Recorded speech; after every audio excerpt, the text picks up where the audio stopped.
Very clear. Good afternoon सब लोग को, good afternoon.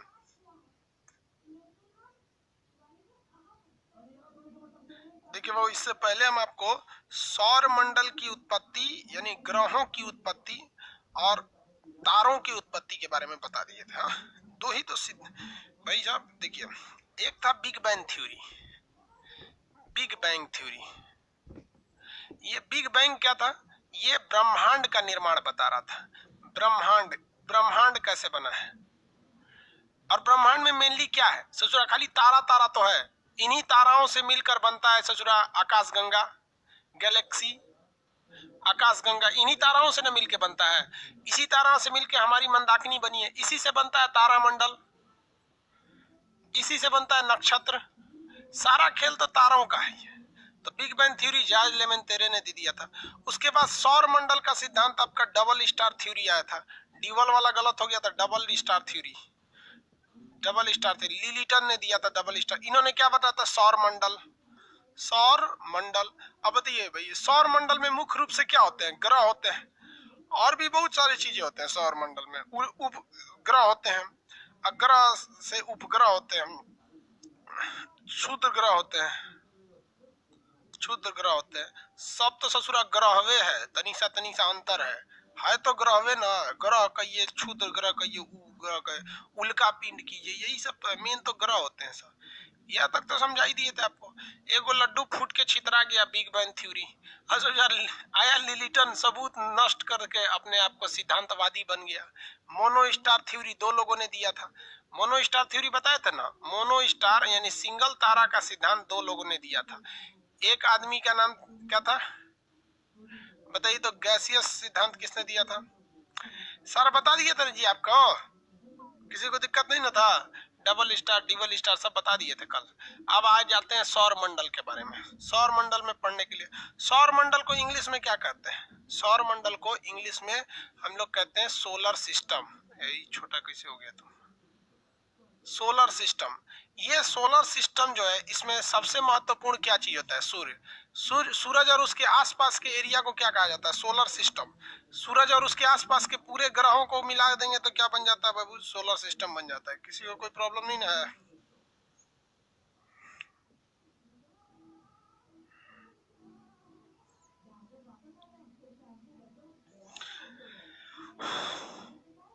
Umapati Mishra, UPPCS में भूगोल ऑप्शनल, आपसे पढ़ना है। क्या करना होगा तो पढ़िए, चुपचाप जाके लिख दीजिएगा नहीं तो कुछ एक्स्ट्रा पैसा दे दीजिए। सर आपका बर्थडे कब है प्लीज बता दीजिए यार, हमरा खुद ना पता है, हम क्या करेंगे? हम सीबीएसई बोर्ड के थोड़े हैं जो बर्थडे मनाएंगे। बर्थडे और कौन मनाता है? सर सीबीएसई बोर्ड का लड़का। Oh my God, birthday cake काटो और उसे सीबीएसई वाला केकवा काटेगा सर, जानते क्या करेगा सर? केकवा काट के ओई में पोत पात देगा, मुंह असियार बना देगा, हैप्पी बर्थडे। नहीं, सीबीएसई वालों का अलग ही स्वैग है एक ठो सब खुशी आता है सीबीएसई वाला बेचारा। देखो भैया, ये हमारा सौर मंडल, सौर मंडल में कौन होता है? सूरज होता है। हालांकि हमने इसको कहाँ बना दिया है? साइड में बना दिया है।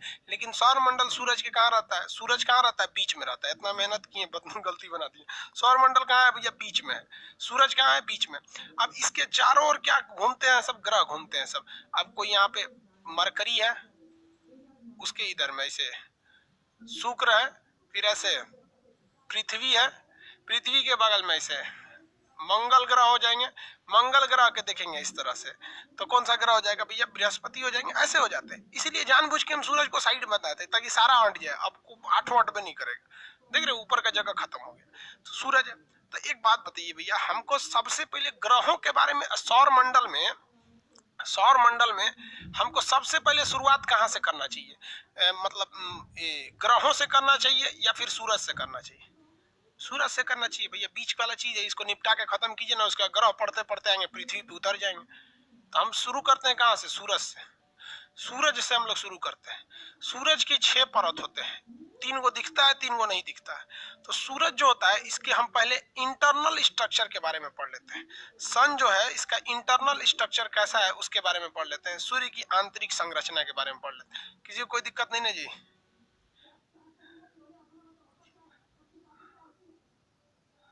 पता नहीं क्या बोल रहा है।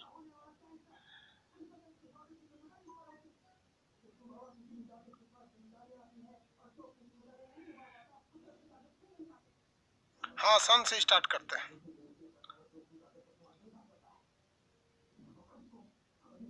देखिए वो सन से स्टार्ट करते। देखिए सूरज का हम लोग को आंतरिक परत पढ़ना है, तो सूर्य के आंतरिक परत को पढ़ने के लिए हम लोग पहले इसका केंद्रीय भाग पढ़ लेते हैं, सूर्य का सेंटर वाला पार्ट। सूर्य की आंतरिक परत को 3 भाग में बांटते हैं, एक सबसे बाहरी परत, बीच वाली परत और ये अंदर वाली परत हो गई। सूर्य की कितनी परतें हो गई? 3। अब बताओ भाई, यहाँ बना देते हैं गोल, ये बाहर वाला, ये उसके अंदर, ये उसके अंदर। इसको कहते हैं कोर, इसे कहते हैं रेडिएटिव जोन, इसे कहते हैं कॉन्वेक्टिव जोन, यानी संवहन मंडल कहते हैं। अब इसी को तो हम वहाँ हल्का से काट दिए हैं ताकि अच्छा से पढ़ा सके। इसी पोर्शन को इतना काट दिए हैं, तो आप देखिए ना, यही ना काट दिए हैं इसे। अब आपको वही दिख रहा है, वहां पर कटा हुआ हिस्सा दिख रहा है। इस कटा हुआ हिस्सा को ले आकर वहां चिपका दिए हैं, इसी को बड़ा करके वहां चिपका दिए हैं। अब समझ में आ रहा है कि नहीं आ रहा है? किसी को कोई दिक्कत नहीं ना जी? अरे भाई आंसर दीजिए लोग, किसी को कोई दिक्कत है? नहीं दिक्कत है, छोड़ दीजिए, नहीं दिक्कत है। पहला परत जो होता है सूर्य का अंदर वाला भाग, इसे कहते हैं कोर। ये सूरज का सबसे आंतरिक भाग होता है कोर। इसमें नाभिकीय संलयन की क्रिया होती है, संलयन, न्यूक्लियस फ्यूजन। संलयन किसमें होता है? हाइड्रोजन बन जाता है हीलियम में। हाइड्रोजन किसमें बदल जाता है? हीलियम में बदल जाता है। हाइड्रोजन किसमें बदल जाता है? हीलियम में। तो सूर्य का सबसे आंतरिक भाग होता है कोर, जिसमें नाभिकीय संलयन होता है और हाइड्रोजन हीलियम में बदल जाता है, जिस वजह से इसका टेम्परेचर 15 मिलियन सेल्सियस हो जाए। 15 मिलियन सेल्सियस। सबसे ज्यादा टेम्परेचर सूर्य के केंद्रीय भाग का होता है, 15 मिलियन सेल्सियस। और जब कभी भी टेम्परेचर बहुत ज्यादा हो जाता है तो गैस जो होते हैं वो प्लाज्मा अवस्था में आ जाते हैं। किस अवस्था में आ जाते हैं? गैस प्लाज्मा अवस्था में।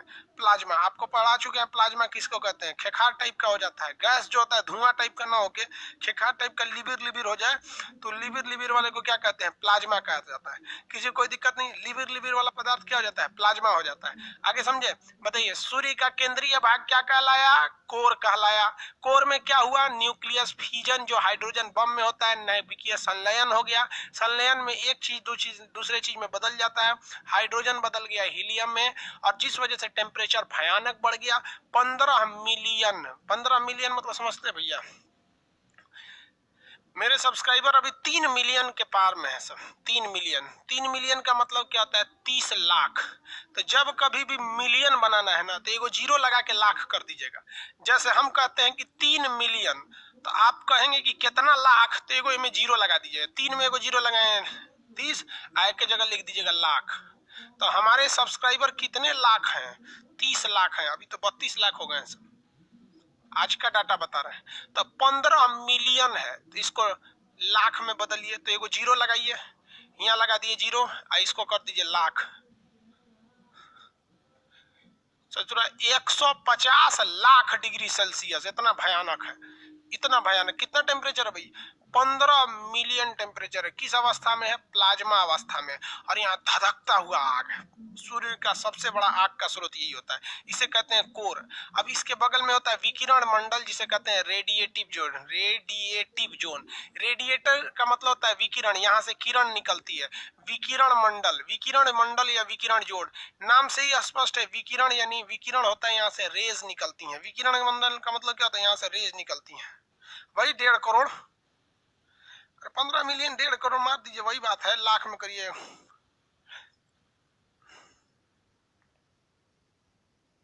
अरे कैमरा के फ्रेम में बाहर दिख रहा है।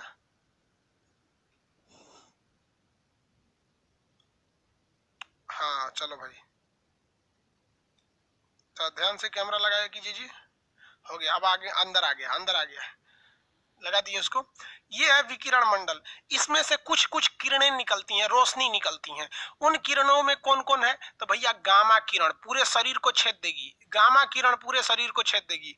और यही गामा किरण जब सूरज के पृथ्वी पर आता है ना, तो बताइए इस गामा रेज को पृथ्वी पर कौन रोक देता है? तो ओजोन परत गामा किरणों को रोक देता है। ये गामा किरण बनती कहां पर है? कोर में नहीं बनती है। इसकी दूसरी परत यानी जिसे रेडिएटिव जोन, विकिरण मंडल कहते हैं, उसमें विकिरण का मतलब होता है किरण, किरण उत्पन्न करने वाला, रोशनी उत्पन्न करने वाला। पहली रोशनी हो गई गामा किरण, उस ससुरा खतरनाक होता है। उसके बाद हो जाता है एक्स किरण, ये तो और खतरनाक होता है, हड्डी छोड़ के सब चीज को चीर सकता है, एक्स किरण। इसके बाद होता है फोटान। क्या निकलता है? फोटान। फोटान को ही हम कहते हैं सूर्य का प्रकाश। सूर्य के प्रकाश को टेक्निकल भाषा में हम क्या कहते हैं? फोटान। सूर्य के प्रकाश को क्या कहते हैं? फोटान। तो क्वेश्चन आएगा सूर्य के प्रकाश का मुख्य स्रोत कौन सा है? तो भैया यहाँ से नहीं निकलता है, कोर से नहीं निकलता है। कहां से निकलता है? ये रेडिएटिव जोन से निकलता है। कहां से निकलेगा? रेडिएटिव जोन से निकलता है। किसी को कोई दिक्कत नहीं है? किस जोन से निकलता है?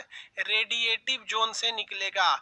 दो तीन किरणें निकलती है, सबसे खतरनाक गामा, फिर एक्स रेज और उसके बाद फोटान। हम जिसे प्रकाश कहते हैं वो क्या होता है? फोटान होता है।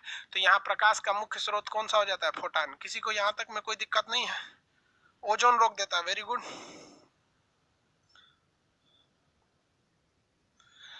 राइट फॉर शाश्वत शुक्ला जी। दुर्गा पूजा विसर्जन के दिन बिहार मुंगेर में दुर्गा पूजा वाले पे गोली कांड हो गया था ना, वहां पे गोली चला दिया सब उन लोगों ने। नेताओं के रैली में कोई गोली नहीं चला रहा, हम वहां जाके गोली चला दिया। बाहर पुलिस सरकार। चलिए यहाँ देखिए ध्यान से, अगला क्वेश्चन क्या? रेडिएटिव जोन समझ में आ गया कि नहीं गया? कौन कौन सी गैस निकलती है भाई? क्वेश्चन पूछिए आप लोग फटाफट। गुड मॉर्निंग करता है सब इतना लेट से आके। एक्सरे और गामा निकलता है, और क्या निकलता है? एक्सरे निकलता है। और क्या निकला? फोटान। आगे बढ़े।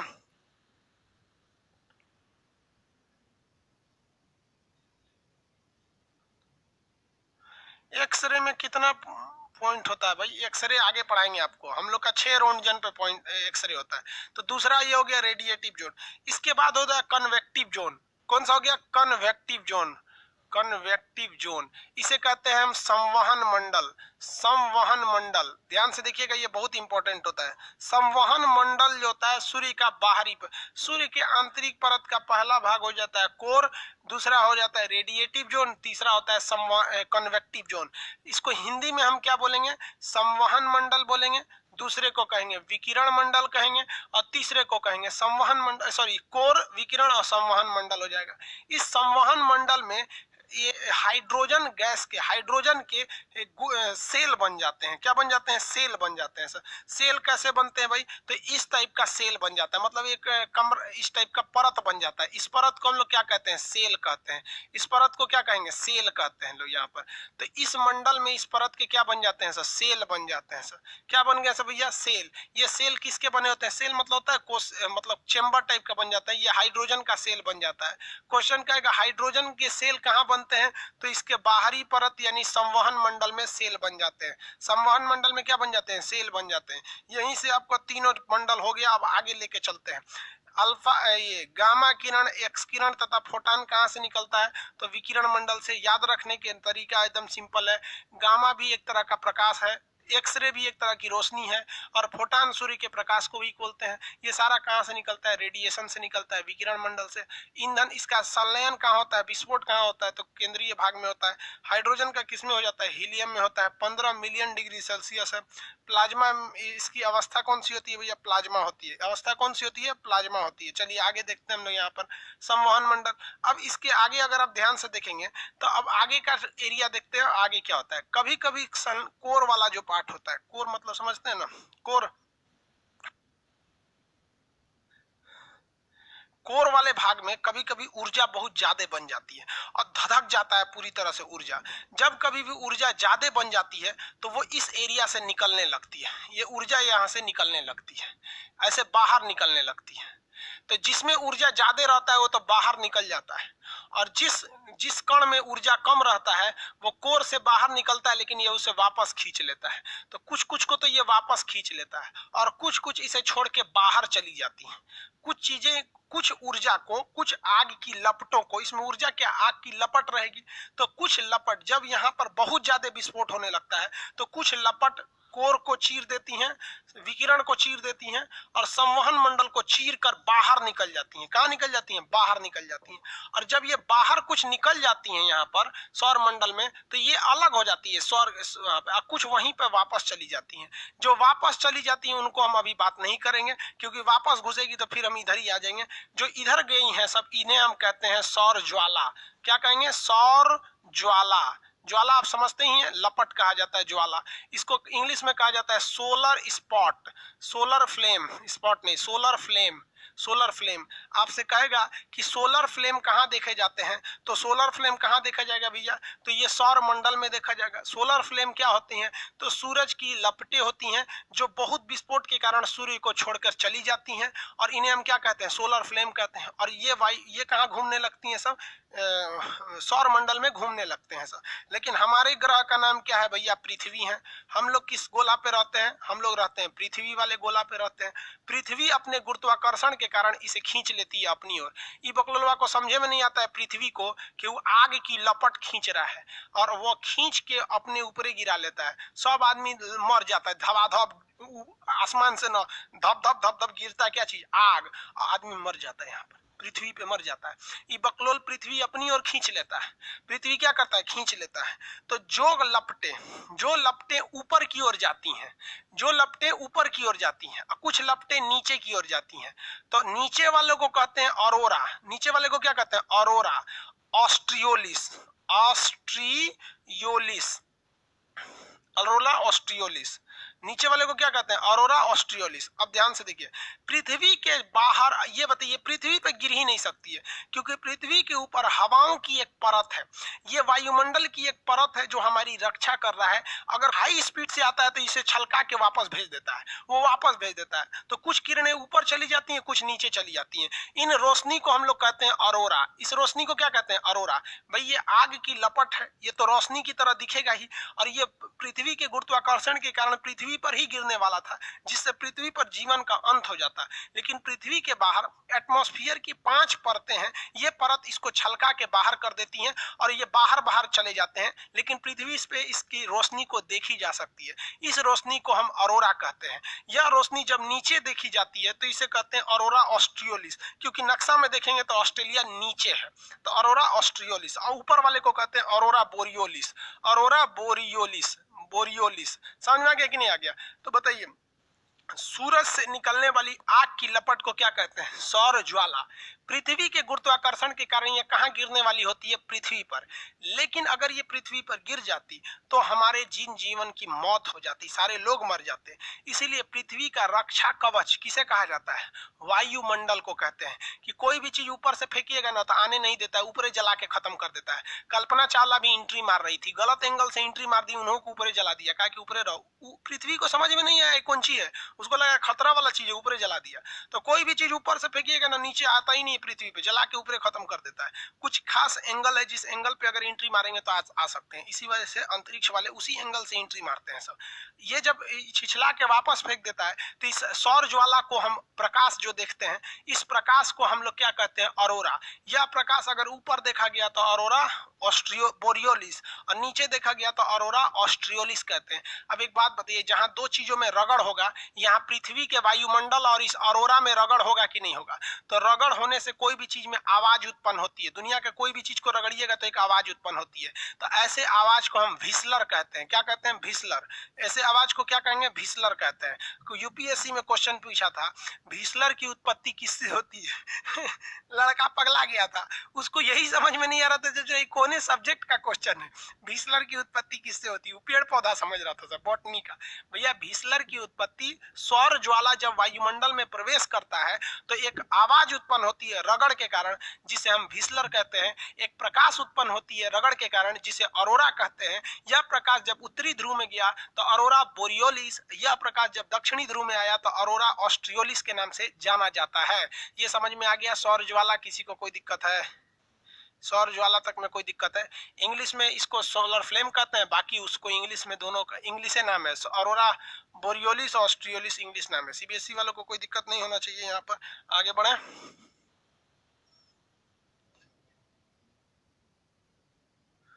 हो गया। एक कौन आदमी पूछ रहे हैं, अभय मिश्रा की क्या नाम है, कौन सा फोर्स है जो पूरे ब्रह्मांड को खींच रहा है। अभी इस फोर्स के बारे में किसी को पता नहीं है। जिस दिन पता हो जाएगा हम आपको बता देंगे कि पूरे ब्रह्मांड को कौन खींच रहा है। कौन सा फोर्स था जिसने खींचकर बिग बैंग थ्योरी को ब्लास्ट करा दिया, किसी को पता नहीं है। सौर फ्लेम में अंतर नहीं ना समझ में आ गया आप लोगों को। आगे देखते हैं।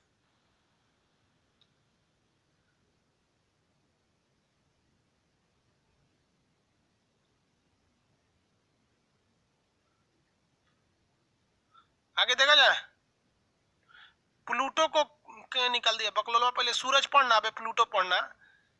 सब कुछ कुछ ऐसे लड़के रहते हैं सब ना, जिनको देखिएगा लग जाता है इन सब का कबो रिजल्ट नहीं होगा। देखो चोट्टा को, उसको प्लूटो पूछ रहा है यहाँ पे, अभी सूरज पढ़ा ही नहीं, सूरज के बाद मरकरी पड़ेगा, फिर वीनस पड़ेगा, फिर अर्थ पड़ेगा, फिर यहाँ पे अभी उसको प्लूटो पूछ रहा है। वो सोच के आया है कि पूछना है, उसको ही समझ में नहीं आ रहा चैप्टर क्या चल रहा है। कपड़ा के दुकान पे जाके कहेगा मछली मिलेगा, तो क्या कहेगा, पगले ना है बेवकूफ कहीं का, सन वाला चैप्टर चल रहा है, प्लूटो पूछ रहा है, अरे लोल कहीं का। चलिए अब यहाँ देखिए, ये तो हो गया, यहाँ पे चला गया, ये एक अलग टर्म्स था, इससे हो गया। अब किसी भी चीज के कुछ प्रॉफिट और कुछ लॉस होते हैं, उसी तरह से ये सौर ज्वाला के हमसे कुछ लॉस हो जाते हैं। लॉस क्या हो जाता है, देखिए ध्यान से, पृथ्वी पर जितने मोबाइल टावर वगैरह काम करते हैं ना, जब सोलर ज्वाला उत्पन्न होती है ना यहाँ पर, तो ये काम अच्छा से नहीं करते हैं, ये डिफ्लेक्ट करने लगते हैं, तो पृथ्वी पर संचार माध्यम में दिक्कत आता है, पृथ्वी का तापमान में वृद्धि होने लगता है, पृथ्वी के वायुमंडल में जो होते हैं ना घर्षण के कारण एक अधिक ध्वनि उत्पन्न होने लगता है। लेकिन इसमें सबसे बड़ी बाधा जो आती है टेलीकम्युनिकेशन में, जब कभी भी सौर ज्वाला आएगा इधर से और यहाँ से गुजरेगा ऑरोरा से, तो यहाँ पे जो मोबाइल नेटवर्किंग है गड़बड़ होने लगता है। और ये कब आता है ऐसा जनरली पता नहीं चलता है, आते रहता है, तो फोन करिए इसको तो लग जाएगा कोनो और को, तो ये डिस्टरबेंस होने लगता है। इसी को हम लोग कहते हैं कम्युनिकेशन फॉल्ट। ये कम्युनिकेशन फॉल्ट किस वजह से होता है, सौर ज्वाला जब पृथ्वी पे एंट्री मार जाती है तब ये सौर ज्वाला, समझ में आ गया कि नहीं?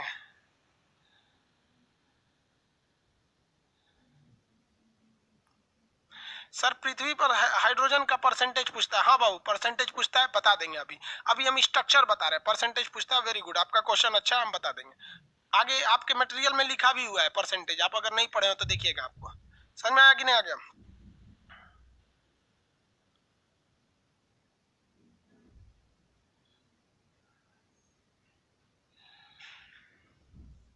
चलो भाई देखो, पता नहीं क्या क्या लिखता है। अब यहाँ पर एक चीज समझिए कि जो किरण वापस आ गई थी, ये तो किरण वापस आ गई, ये वापस क्यों आ पाई, क्योंकि इसके पास एनर्जी कम था और इसके पास एनर्जी ज्यादा था, इसलिए भाग गया। क्या हो गया, भाग गया। जैसे देखिएगा कोई आदमी ना मुर्गी उर्गी पाला रहता है या खरगोश या कोई जानवर पाले हैं, उसको पकड़ने जाइएगा ना तो कुछ जिसके पास तेज भागता है सो भाग जाता है, जो कमजोर रहता है सो पकड़ा जाता है। इधर आओ यहाँ पे, तो ये जो कमजोर था सो ये सब तो पकड़ा गया, सब ये भाग नहीं पाया सब, तो ये यहीं पे रह गया सब, भाग नहीं पाया सब तो यहीं रह गया सब। तो जो सौर ज्वाला रहती है इसका टेम्परेचर बहुत ज्यादा रहता है, इसका टेम्परेचर क्या रहता है, बहुत ज्यादा रहता है, लगभग 6000 डिग्री सेल्सियस रहता है इसका। कितना रहता है, 6000 डिग्री सेल्सियस। और जो लौट के आ जाता है, लौट के जो आता है उसका टेम्परेचर 4000 डिग्री सेल्सियस से लेकर 1500 डिग्री सेल्सियस देता है। अगर आप पीएचडी कर रहे हैं, जेआरएफ की तैयारी कर रहे हैं या एमए या ग्रेजुएशन में पढ़ रहे हैं, तो आपको यह बताना पड़ेगा कि जो लौट कर प्रकाश आ रही है इसका टेम्परेचर 4000 डिग्री रहता है। लेकिन अगर आप एसएससी वगैरह की तैयारी कर रहे हैं तो आपको यह कहना पड़ेगा कि 1500 यानी 1500 डिग्री सेल्सियस रहता है। तो यहाँ ज्यादातर लड़के एसएससी के हैं तो यही बताएंगे कि जो सौर ज्वाला जा रहा है उसका टेम्परेचर 6000 रहता है, और जबकि ये इसका टेम्परेचर कितना रहता है, 1500 डिग्री सेल्सियस रहता है। तो आप बताइए, तो ये सौर ज्वाला का टेम्परेचर ज्यादा रहता है और ये जो वापस आ रहा है इसका टेम्परेचर क्या रहता है, कम रहता है। तो ये बाहर से जब आप पृथ्वी से देखिएगा, पृथ्वी से यहाँ से, तो ये सौर ज्वाला चमकीला दिखेगा, ये धब्बा की तरह दिखेगा, इसलिए इसको कहते हैं हम सोलर स्पॉट। क्या कहेंगे, सोलर स्पॉट का, सौर कलंक कहते हैं। क्या कहते हैं, कलंक, कलंक। पृथ्वी पर से देखने के कारण, जब आप पृथ्वी से देखेंगे दूरदर्शी के द्वारा तो सौर ज्वाला तो चमकीला दिखेगा, लेकिन जहां से वो लौटा है उसका टेम्परेचर कम है। तो टेम्परेचर कम होने के कारण इसे हम लोग क्या कहते हैं भैया, सोलर स्पॉट यानी सौर कलंक कहते हैं। क्या कहेंगे, सौर कलंक के नाम से जानते हैं। सौर कलंक का टेम्परेचर कितना डिग्री होता है, 1500 डिग्री सेल्सियस होता है। कितने डिग्री, 1500 डिग्री सेल्सियस होते हैं। जबकि सौर ज्वाला का टेम्परेचर बहुत ज्यादा होता है, लगभग 6000 डिग्री सेल्सियस होते हैं सौर ज्वाला का। और ये हो गया आपका क्या चीज, सौर कलंक। क्या हो गया, सौर कलंक हो गया सब। किसी को कोई दिक्कत नहीं है यहाँ पे सौर कलंक से? सौर कलंक समझ में आ गया कि नहीं आ गया, किसी को दिक्कत नहीं? सौर कलंक, सौर कलंक का टेम्परेचर कम होता है। आगे बढ़े सर, यूपीएससी में के लिए यही पढ़ना है, तो अभी तक आप प्रीवियस क्वेश्चन नहीं देखे हैं यूपीएससी का, यही पढ़ना है। सर अपसौर और उपसौर में बराबर समय में सूर्य प्रकाश आती है? नहीं बाबू,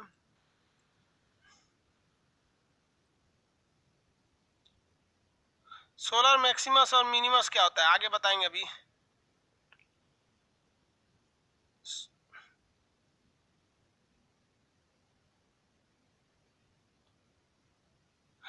एक तो पूछ रहा है सर कोरोना किस हिस्सा में, वो गारंटी लूसेंट वाला है लूसेंट में क्या दे रखा है कि सूरज की बाहरी परत को दे रखा है, टोटल सूरज की 6 परत पढ़ना है, लूसेंट में उसने दे रखा है प्रकाश मंडल, कोरोना और सौर मुकुट या क्रीट दे रखा है। लूसेंट में पूछ रहा है सर ये पूरा पढ़ा दिए, इसमें तो कोरोना दिख ही नहीं रहा है। कोरोना बाबू बच्चों वाला चीज है, अभी ये वाला चीज समझिए। अब सोलर स्पॉट साइकिल समझते हैं लोग, सोलर स्पॉट साइकिल क्या होते हैं सब। ये सौर कलंक तो समझ में आ गया कि नहीं आ गया आपको? सौर कलंक समझ में आ गया? सौर कलंक कोई धब्बा नहीं है, बल्कि यह टेम्परेचर कम रहता है, इसलिए इसे हम लोग दूर से देखने पे ये धब्बा की तरह लगता है, जिसे हम लोग कहते हैं सोलर स्पॉट के नाम से जानते हैं। किस नाम से जानेंगे? सोलर स्पॉट के नाम से जानते हैं। देखिए अब ये संवहन मंडल होता है यानी कन्वेक्टिव जोन है, इसमें ये चौकोर चौकोर जो सेल होते हैं ये केवल यहाँ थोड़ी होते हैं, हर जगह पाए जाते हैं। क्या पाए जाते हैं? हर जगह पाए जाते हैं, और हर जगह से सौर ज्वाला निकलते रहती है, ऐसे ऐसे ऐसे ऐसे निकलते रहती है, कोई एक जगह से तो फिक्स है नहीं, हर जगह से ऐसे सौर ज्वाला निकलेगी। यहाँ हम बना देते हैं दोबारा, यहाँ से भी सौर ज्वाला निकलेगी, यहाँ से भी, यहाँ से भी, यहाँ से भी सौर ज्वाला निकलते रहती है।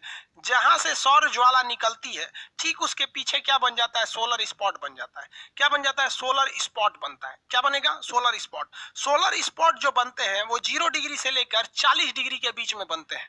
0 डिग्री से कितने डिग्री के बीच में बनते हैं? 40 डिग्री के बीच में। तो इसी को सोलर स्पॉट साइकिल कहते हैं। सोलर स्पॉट साइकिल कहा जाता है कि सोलर स्पॉट जो बनते हैं वो 0 डिग्री से लेकर कहां तक देखे जाते हैं? 40 डिग्री तक देखे जाते हैं ज्यादा, क्योंकि 0 से 40 डिग्री के बीच में ही यहीं से जब भी विस्फोट करता है, कोई चीज विस्फोट करेगा तो ऐसे ही विस्फोट करता है, ऊपर की ओर कम करता है। तो ये 0 डिग्री से लेकर, कहां से? 0 डिग्री से लेकर कहां तक विस्फोट करते हैं? 40 डिग्री तक। यहीं पे मान लीजिए 40 डिग्री, तो कहेगा कि solar spot cycle, solar spot cycle कहां से कहां तक जाता है? तो 0 डिग्री से लेकर कहां तक? 40 डिग्री तक जाता है। ये क्वेश्चन आपका जीआरएफ जो कर रहे हैं ना, नेट जीआरएफ, उन लोग के लिए इंपॉर्टेंट है कि सोलर स्पॉट साइकिल कहां से देखने को मिलेगा? सूरज के विषुवत रेखा यानी 0 डिग्री से लेकर कहां तक? 40 डिग्री तक। तो इन्हीं के बीच में सौर ज्वाला भी दिखेगा, इन्हीं के बीच में सौर कलंक दिखेगा, क्योंकि जहां सौर ज्वाला रहती है उसी के पीछे क्या देखने को मिलता है? सौर कलंक देखने को मिलता है। अब यहां से यहां जाने में इसको कितना टाइम लगता है? तो एक सोलर स्पॉट साइकिल पूरा करने में यहाँ पे कितना, 0 से 40 डिग्री जाने में कितना टाइम लगते हैं? 5.5 साल का समय लगता है। कितने समय लगता है? 5.5 साल का समय लगता है। एक बार जाने में 5.5 साल और आने में 5.5 साल। तो किसी चीज का एक कंप्लीट साइकिल कब कहते हैं? जब कोई चीज गया और वापस आ गया। तो इस कंप्लीट क्रिया को हम क्या कहा जाता है? साइकिल कहा जाता है, साइकिल। तो सौर कलंक जो होते हैं या सौर ज्वाला वो बनते हैं 0 डिग्री, फिर कुछ साल बाद यहाँ बनेगा, कुछ यहाँ बनेगा, फिर यहाँ, फिर यहाँ, यहाँ, यहाँ, यहाँ, यहाँ, धीरे धीरे बनेंगे, बनते बनते बनते बनते कहाँ तक जाएंगे? 40 डिग्री तक जाएंगे। इस बीच उनको कितना समय लगेगा? 5.5 साल लगेगा जाने में, और फिर आने में कितना साल लगेगा? 5.5 साल लगेगा आने में। तो कंप्लीट साइकिल कितने साल का होता है? 5.5 जाने में, 5.5 आने में। तो ये 5.5 जाने और 5.5 आने में टोटल 11 साल का समय लगता है। क्वेश्चन कहेगा सोलर स्पॉट साइकिल कितने साल का होता है? तो वह 5.5 प्लस 5.5, एक बार जाने में एक बार आने में 11 साल का होता है। कितने साल का होता है? 11 साल का होता है सोलर स्पॉट साइकिल, 11 साल का। कितने डिग्री तक होता है सोलर स्पॉट साइकिल? तो 0 डिग्री से जाता है और 40 डिग्री के बीच में यह सोलर स्पॉट साइकिल देखे जाते हैं। यानी 0 डिग्री और 40 डिग्री के बीच में जितना ग्रह आएंगे सब, उन पर ये वाली ऑरोरा ओरियोलिस, ऑरोरा बोरियोलिस जैसी घटनाएं देखने को मिलेंगी। समझ में आ रहा है कि नहीं आ रहा है? किसी को कोई दिक्कत है?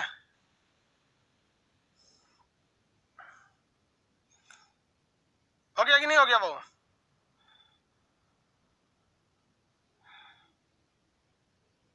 किसी को कोई दिक्कत नहीं ना? आगे बढ़ जाए, चलिए देखिए ध्यान से। एक बार क्वेश्चन आया था कि सोलर इवेंट किसे कहते हैं? सोलर इवेंट किसे कहा जाता है? तो 100 बार जब ये साइकिल घूम जाता है 100 बार जब ये साइकिल क्या हो जाता है, घूम जाता है, तो उस घटना को हम लोग एक सोलर इवेंट कहते हैं। तो एक कंप्लीट साइकिल को हम लोग सोलर साइकिल कहते हैं। 5.5 साल में गया, 5.5 साल में आया, यानी 11 साल बराबर एक सोलर स्पॉट होता है। सोलर स्पॉट कितने साल का हो गया, 11 साल का। और अगर ऐसे ऐसे 100 साइकिल घूम गए तो उसे क्या कहेंगे, सोलर इवेंट। तो सोलर इवेंट में कितने साल होते हैं, 1100 साल। 1100 साल का क्या होता है, एक सोलर इवेंट होता है। नहीं समझे लोग, देखिए दोबारा समझिए। सोलर स्पॉट बनता है 0 डिग्री से 40 डिग्री के बीच में। यहाँ बनते बनते इसको यहाँ तक पहुंचने में 40 डिग्री पर 5.5 साल लगा, वापस आने में 5.5 साल लगा, यानी टोटल एक साइकिल कंप्लीट करने में उसे कितना साल लग गया, 11 साल लग गए सब। और ऐसे ऐसे 100 साइकिल को हम लोग सोलर इवेंट कहते हैं। तो दो ही क्वेश्चन हो सकता है कि एक सोलर इवेंट में कितने साइकिल होते हैं, तो 100 साइकिल होते हैं।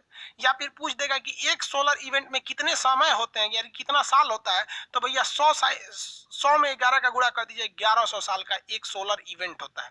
सोलर इवेंट 1100 साल का होता है। किसी को कोई दिक्कत नहीं है, आगे बढ़े। सोलर इवेंट, अभी एक भी सोलर इवेंट नहीं हुआ है, अभी तो सोलर इवेंट एक भी नहीं हुआ है। 2013 में तो 23वां साइकिल था।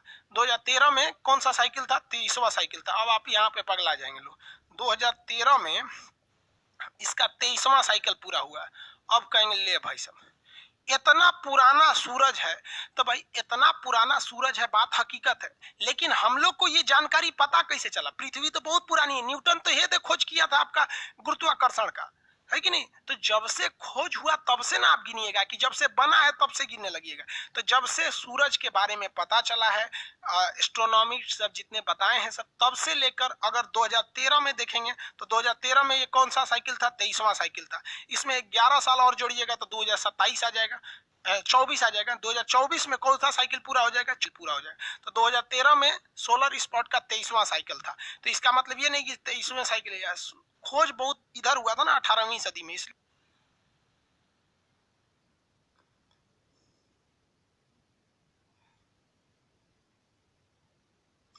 बफरिंग कर रहा है।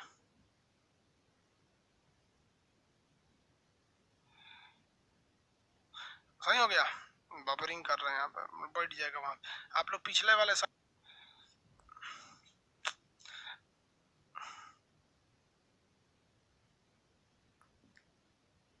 सर ये 40 डिग्री ही क्यों होता है भाई, 40 डिग्री क्यों होता है, देखिए ध्यान से। आप यहाँ देखिए 0, आप यहां से क्या कर सकते हैं, किसी चीज को मार सकते हैं।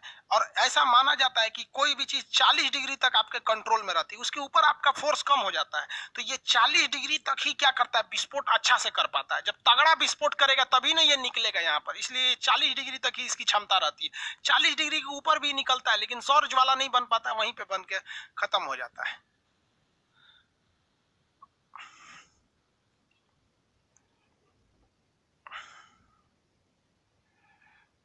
हो गया। चुंबकीय झंझावत क्या होता है आगे पढ़ाएंगे बाबू, अभी इसमें अभी चुंबकीय मैग्नेटिक आर्क अभी बताएंगे।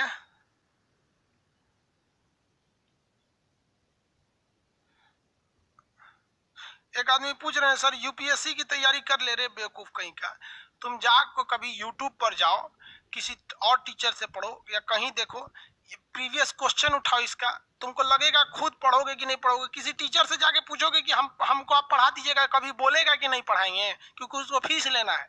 हद है यार, तू लोग बेवकूफ लोग यहाँ पर। अब समझ में आया कि टीचर लूटता क्यों है, लूटने के लिए बने ही हो तुम लोग। पूछता है कि सर ये पढ़े हो जाएगा, यार तुम डिसाइड करो ना कि तुम्हें जो चाहिए वो यहाँ मिल रहा है कि नहीं मिल रहा। नहीं मिल रहा है तो चले जाओ, मिल रहा है तो चुपचाप पढ़े रहो। समझ में आया कि नहीं आया।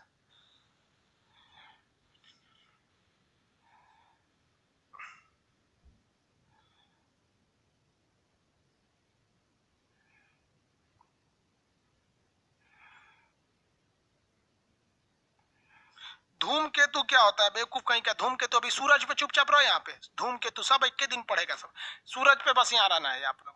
यहाँ समझ में आ गया आप लोग को सोलर स्पॉट साइकिल यहाँ पर। अब सोलर स्पॉट साइकिल के बाद आपका आता है यहाँ देखिए,